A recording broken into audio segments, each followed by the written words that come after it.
Hello and welcome to Two Northern Blokes. You've got myself, James, and Jamie over here. Hello. Right, so it's been a big weekend of football, and luckily we're recording straight after.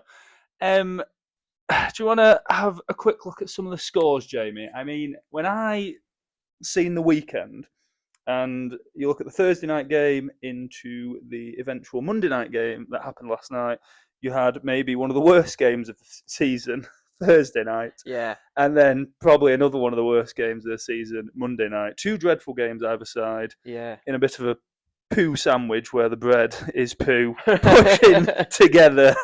A pretty reasonable weekend of football, I'd say. There was some good games over the weekend. It was all right. Yeah, there were. So, what was the Thursday night game? It was the Broncos versus... Broncos Raiders. Broncos? 10-7. Yeah, Broncos Raiders just doesn't ever really look like it's going to be a good game, honestly. No. I was looking at some of the stats around Bo Nix, at least, and he just does not seem to perform particularly well against even remotely good teams. He just seems to flop quite a bit. And I know there's a lot of hype around Bo Nix, but he just... He's not really there in some of the big games. I feel like a couple episodes ago I was probably hyping him up, but now I'm losing a little bit of faith. Yeah. In Bo Nix. I think those games. So yeah, the really bad games of the weekend was the Broncos Raiders and the Eagles Packers as well on Monday Night Football. Which what was the score in that? That was also 10-7. That was also 10-7, wasn't it? Yeah. But the thing about the Broncos Packers is it was 0-0 at halftime. Yeah. Which is absolutely woeful. Do you know what I thought about both these games? They were like 0-0s in like soccer, in like footy as we would watch it, weren't they? Because they were just like both teams had nothing on offense, just like defense on top, just free and outs all over. It was proper terrible viewing. Yeah, to put into example how bad the two games were, I actually had a bet on one of the games on the Packers game last night, and it was so bad the bet voided. Really? How did it void then? I had Golden in there, and he just didn't even start. He was announced out before the game. Okay. Because members of the offense just aren't even turning up to play. The game's so dreadful. That is terrible. That's your fault for putting money on that. That is my fault for putting money on just anything to even happen in these games. Yeah. I mean, did you talk about some more of the exciting games that's happened? So, the 2:30 game.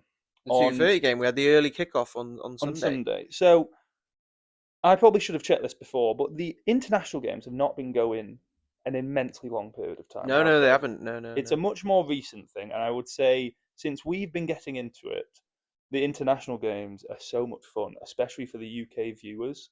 Yes. So we can, in England, you can watch the 2:30 game, and then that will, if it's kind of a long game, that will go all the way up to 6 p.m. for Red Zone. Yeah. And then you watch Red Zone, and then if you've got Monday off, you can watch the 1 a.m. game. Yeah. So technically, you can get in about 14 hours of straight football and American adverts. Yeah. For your entire Sunday, if you maybe don't have the best relationship with your family and you just want to just sit in front of your screen for 14 hours. It's quite an experience. Have you done it yet? Yeah, I've done it a few times. Have you done it to the 4 a.m. though? No, not until the 4 a.m. But yeah, so this to clarify, this game was the Colts Falcons. It was the Colts Falcons. First game in Berlin. Did you know that? First game in Berlin. Yeah, so they've had the Germany games before, but they have Hamburg. Been. I think at Munich. At, the Allianz Arena, which is where Bayern Munich play. That's very cool. So yeah, this was the first one in Berlin, which is very cool. Have you got the scores up for that game? I believe it was 31-25. Because when I tuned in, probably about halfway through after I'd had a nap, it was looking like quite a close game. Yeah. The Colts had started as massive favourites going into it. And Daniel Jones is good. Is he, though? He's very good. Yeah. On his day. Yeah. But he gets that look on his face. And I think someone pointed out on Twitter, it's a bit of a scared look. Yeah. And it's just like, we've seen this Daniel Jones before. I think he's been very good through the first 8 games of this season. And then his last 2 weeks, he's had a wobble. because they lost to the Steelers the week prior, I Yeah. believe. I saw a really good stat, actually, that he led, prior to that game, I think this was prior to the Steelers game, he led the NFL in percentage of his passes that went to his first read. So basically, that's cool. What they were saying through the first 8 games is he just having his man is open the most, basically, and he's able to pass to him, whoever his first option is, in the designed play. Like, is he a bit of a system quarterback? Because I think Shane Steichen, who's the Colts head coach, is favourite for, like, Coach of the Year, which probably makes sense at this point. Yeah, the thing about, is it that bad being a system quarterback, though? No, yeah, exactly. It's not necessarily that bad. You don't have to be the most adaptable, and you don't have to change things up that much. No. And be able to play on any offense. No. If you're a really good system quarterback. If you've got a good system, what's the problem? Yeah, exactly. Yeah, and you can execute it. 100% so, agree. The big thing I wanted to bring up on the Colts is the Colts owner, Carly Irsay Gordon. And I've done a very brief research piece on Carly, largely because I've been seeing so much of her on Twitter. Oh, yeah. There are actually girls out there dressing up as Carly Irsay Gordon for Halloween. Oh, that's cool. So there are the girls where their dads are like Colts fans, and they're dressing up their teenage daughters as Carly Irsay Gordon. That's funny. In the sideline Colts out in the outfit she wears. Yeah, to be on the sideline. So I think what stands out about Carly is that she's one of the few owners that gets a headset on and gets down there and actually watches the games quite closely. So a bit of a background on Carly. So the previous owner of the Colts is Jim Irsay. Now, he is just a he could have been a billionaire, honestly, but probably they mostly are. Going back generations, like his dad, Robert Irsay, he was worth about 150 million back in like the mid 20th century. So they just have money coming out of their ears. Now, for a bit of history on it, it was around 2012. So Carly is one of 3 sisters. Okay. So there's Carly, Casey, and Kaylin. They're the 3. Tough to remember. Yeah. CC and K. Yeah. So they're Jim's 3 daughters. Okay. Now, all 3 of them become co-owners in 2012.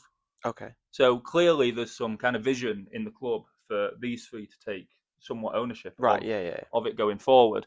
And then in 2014, Jim Irsay gets arrested for, I believe, a drug-induced driving offence. Okay. And goes into rehab. And then Carly is named as chair of the Colts in 2014 for just a brief period until he gets out of rehab. And then, eventually, when Jim passes away in May this year, the Colts is now split 3 ways between the 3 daughters. Okay. They each have 33% ownership of the Colts. But Carly's like listed as a CEO as such, so she's the main owner. Now, just a few things on Carly. Like, I saw a video of her in Berlin meeting the Colts fans, and she buys like beers for a whole pub of Colts fans. Yeah, and she just does some cool things. So I'll just get up her quote that she said about the Sauce Gardner trade. Okay, I don't know if have you seen this yet. So for context, the trade they traded. This is another thing to discuss because it's the trade deadlines beat. So they traded 2 firsts for Sauce Gardner, a 26 first and a 27 first. Yeah, and Adonai Mitchell. Yeah, for Sauce Gardner. That was right. Yeah. And so the GM of the Colts, the general manager, yeah, Chris Ballard, he proposes this trade to Carly. Oh, okay. And then Carly comes out with, she goes, do you want to Band-Aid it? Or do you want to fix it for the long term? Referring to the Colts defense. And he's like, absolutely, let's do the trade. Right. So she was like all for this trade, which in a lot of sense is just a pretty crazy trade to do. Trading your next 2 years of first, it sounds like a dynasty trade in a lot of ways. It sounds like something we would do in our leagues. Yeah. But it doesn't really It's a very much all-in move, isn't it? It's a really all-in move. Not to have any picks for the next... no first-round picks for the next 2 years, and you're relying on Daniel Jones, essentially. Well, what I think as well about that trade, and it's probably pretty obvious, is they must be going to give Daniel Jones a contract. Yeah. I think he's on a 1-year contract at the minute. I think I did look it up. So they must be all in on Daniel Jones. They must think he's the system and he's enough to kind of ride with for a couple of years. Like I said before, he is pretty good. He is pretty decent. But do you know how many female majority owners have ever won a Super Bowl before? None this century, by the way. I'm surprised it's happened before this century. Yeah, I was surprised it had happened in a few ways. Yeah. Is it like one or two? I would imagine. Can't be many. Pick one. One. Two. Ah! So the previous female Super Bowl winners as majority owners, there's been a lot of minority female owners in the NFL. So like probably the most famous are the Williams sisters, Venus and Serena. They're minority owners of the Dolphins. Oh, okay. And I think they got into it in like around 04, 05. Okay. So they're quite famous minority owners. But when it comes to majority owners, there's Virginia McCaskey, who was the Chicago Bears majority owner and that's when they won a Super Bowl in 1986. Okay. And then Georgia Frontier, I believe, I hope I'm pronouncing that right, was the majority owner of the St. Louis Rams. Okay. And they won a Super Bowl in 1999. That's very cool. And that's quite recent. Just an interesting fact on Georgia Frontier. She had 6 husbands over her life. And Virginia McCaskey died at 102. So hopefully by the time Carly's old, she's got some interesting facts to add to her Wikipedia. But no, I really respect what she's doing. I think it's really good for women getting into the sport more than anything. It's good for someone to look up to. And she's just so cool, and she's making great decisions, which I love across the board. Well, I mean, the Colts pre-season were like, they were nowhere near, Super Bowl playoff aspirations at all. They were a massive rebuild. We didn't really think anything. They had 3 quarterbacks, right? They had Anthony Richardson, Daniel Jones, but then who was the third? I mean, they probably would have had a third. No, it was someone quite well known. Did they have Sam Ellinger, he was like a rookie they drafted a couple of years ago? Let's have a quick look at the Colts depth chart. They might have got. It says Riley Leonard here. I thought it was someone I know that is. Yeah. But either way, there were big question marks at QB. Who was going to be the starter or not? Yeah. I think Anthony Richardson's still on IR. He's been injured all season. I mean, they've got Jonathan Taylor, who's great. They've got Michael Pittman, who was very good and still is quite good again. I think we need to talk about Jonathan Taylor this weekend. He went off for like 50 half PPR points in fantasy football, which was absolutely immense. 53 or something, I thought. It was absolutely loads. Yeah. He's back on track for MVP running. Has he ever been fully on track for MVP running? Well, we'll get to it later. We'll get to the discussion later. We can have a look at the odds, but what I thought, one thing I wanted to mention that was funny on that is everyone online in America, a bit like what you said about the timelines of when we watch it over here. So UK time, the international game is always 2:30 in the afternoon. It's great for us. Sunday afternoon watching is brilliant. And everyone online in America was on about just checking their phones, having just woken up in the morning and seeing their opposition had put up 50. Jonathan Taylor put up 50 points against them in their fantasy matchup. But for me, owning him, it was great because I just got to watch it in a reasonable time on a Sunday afternoon, him just scoring loads of points for my fantasy team and just basically winning the matchup before it even started. Yeah, Jonathan Taylor is what they would call a league winner. He is really, really going off. He's doing what Saquon was doing last season, which is really quite incredible. Just another thing that I noticed on the Colts-Falcons game.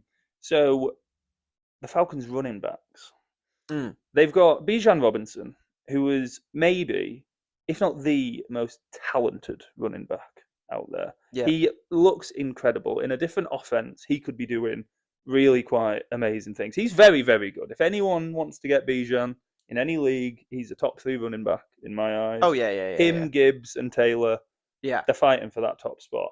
But then, when it comes to the goal line drives, they get Allgeier in. Yeah. And they get Allgeier in at a really strange frequency. Yeah. So I was looking up when Tyler Allgeier scores touchdowns.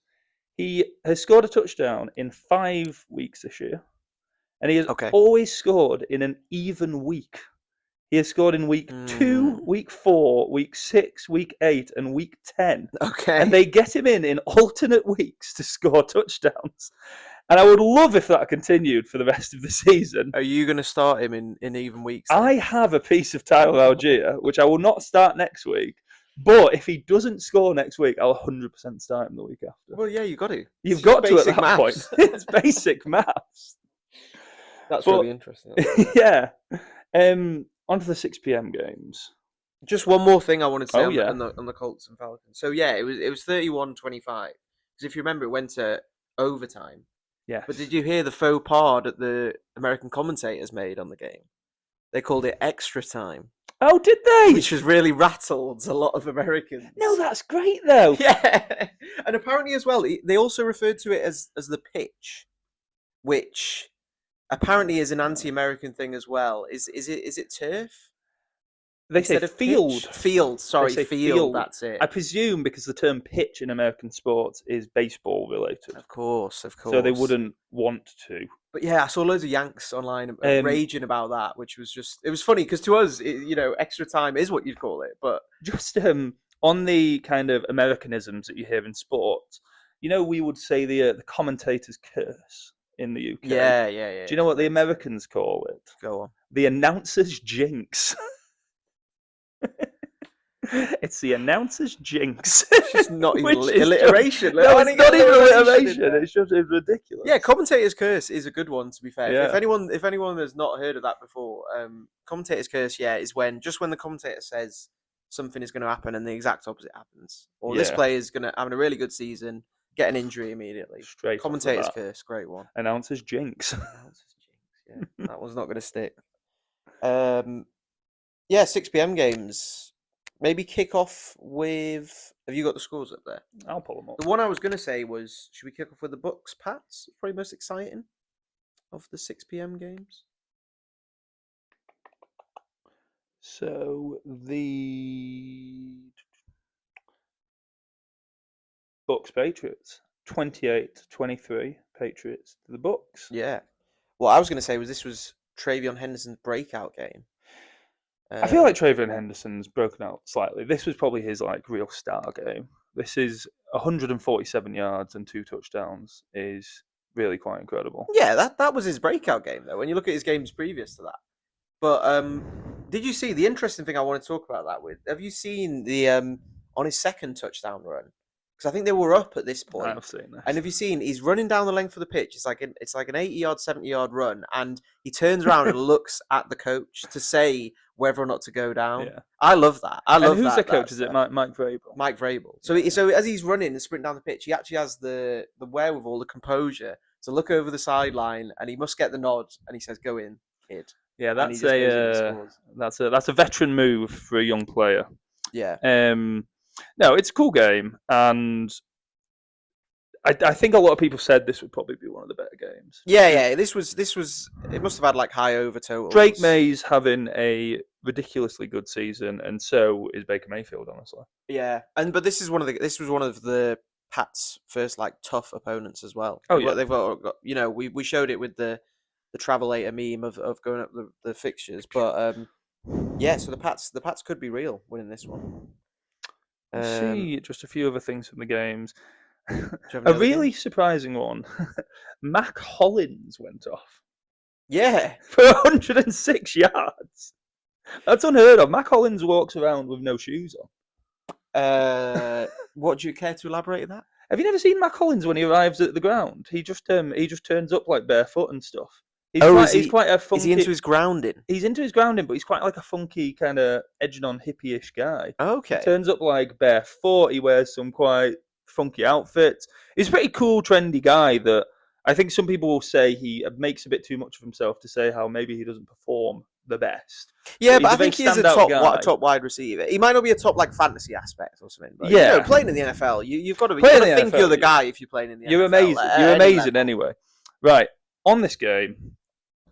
So, for anyone who's watched previous episodes, I have got Jamie a present for his birthday, and his birthday is so long ago now. Yeah, and somewhat the theme of the present is a touch outdated, probably about a week or two out. But I'm going to go get it now. Okay, this is exciting. I've not seen what this is going to be at all. And another thing to remember as well, you already got me a present because it was that winning bet slip from the earlier video. That was very exciting. I've not even wrapped it up. It's been in my bag for weeks. Okay. But let's see if you like it.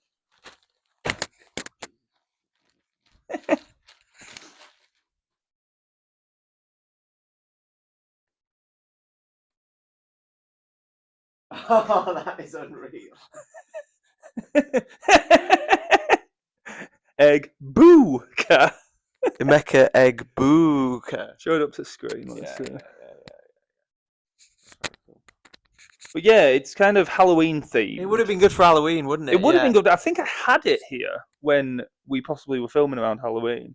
Please like the video. Please comment anything you fancy. Discuss about the trade deadline. Send us some trades. As well. And please subscribe. And follow us on all the different social medias. Like and subscribe. We are Twitter and Instagram is the number 2 and then Northern Blokes. And then on TikTok and YouTube, it is the word 2 Northern Blokes. So yeah, follow us on all social media. Thank you for watching. Cheers.